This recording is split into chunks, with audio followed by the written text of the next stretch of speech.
New York টাইমসের এক প্রতিবেদন আবারও সব ওলটপালট করে দিচ্ছে। মার্কিন গোয়েন্দা সূত্রের বরাত দিয়ে সংবাদ মাধ্যমটিকে জানিয়েছে, ইরানি বিজ্ঞানীরা পারমাণবিক অস্ত্র তৈরির দ্রুততর পদ্ধতি নিয়ে কাজ করছেন। প্রতিবেদন অনুসারে সম্ভাব্য মার্কিন বা ইসরায়েলি সামরিক পদক্ষেপ ঠেকাতে পারমাণবিক বোমা তৈরির একটি নতুন উপায় খুঁজে বের করার দায়িত্ব দেওয়া হয়েছে তেহরান ভিত্তিক বিজ্ঞানীদের একটি গোপন দলকে। সূত্রগুলি নতুন পদ্ধতির বিশদ বিবরণ দেয়নি, তবে সমৃদ্ধ পারমাণবিক জ্বালানি ব্যবহার করে একটি দ্রুত, এমনকি আরও অশোধিত পদ্ধতি হিসেবে বর্ণনা করেছে। তারা দাবি করেছে, ইরানি বিজ্ঞানীরা এমন শর্টকাট পথ খুঁজছে যা তাদের কয়েক মাসের মধ্যে পারমাণবিক উপাদানকে কার্যকরী অস্ত্রে পরিণত করার সুযোগ করে দেবে।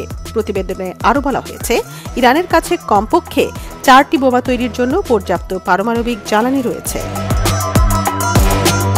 মার্কিন কর্মকর্তারা নিউ ইয়র্ক টাইমসকে বলেছেন, ইরান পারমাণবিক অস্ত্র তৈরির ক্ষেত্রে প্রযুক্তিগতভাবে কিছুটা পিছিয়ে আছে, তবে সাম্প্রতিক আঞ্চলিক অবস্থার পরিবর্তন দেশটিকে দ্রুত এই পথে হাঁটতে বাধ্য করছে। বিশেষ করে সিরিয়ার প্রেসিডেন্ট বাশার আল আসাদের পতন এবং ইসরায়েলি সামরিক অভিযানের মধ্যে হিজবুল্লাহর দুর্বলতা তেহরানকে পারমাণবিক কার্যক্রম ত্বরান্বিত করতে বাধ্য করেছে। প্রতিবেদনে ইঙ্গিত দেওয়া হয়েছে, এই সপ্তাহে ইসরায়েলি প্রধানমন্ত্রী বেনিয়ামিন নেতানিয়াহুর মার্কিন সফরের সময় নতুন এই গোয়েন্দা তথ্য আলোচিত বিষয়গুলির মধ্যে থাকবে। নেতানিয়াহু বেশ কয়েকবার ইরানের পারমাণবিক স্থাপনায় হামলার নির্দেশ দেওয়ার কথা ভাবছেন বলে জানা গেছে, তবে ওয়াশিংটন তাকে নিরুৎসাহিত করেছে।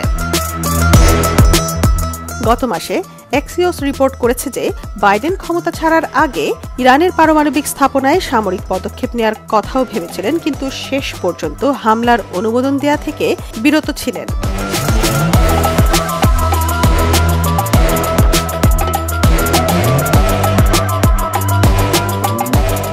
দায়িত্ব গ্রহণের পর থেকে ট্রাম্প ইরানের সাথে উত্তেজনা বৃদ্ধিতে অনিচ্ছুক বলেই বোঝা যাচ্ছে।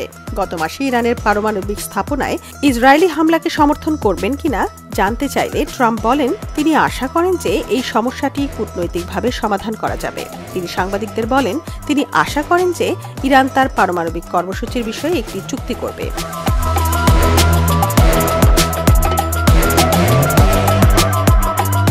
পশ্চিমা দেশগুলো দীর্ঘদিন ধরে ইরানের ইউরেনিয়াম সমৃদ্ধকরণ কার্যক্রমকে পারমাণবিক অস্ত্র তৈরির গোপন প্রচেষ্টা হিসেবে দেখে আসছে।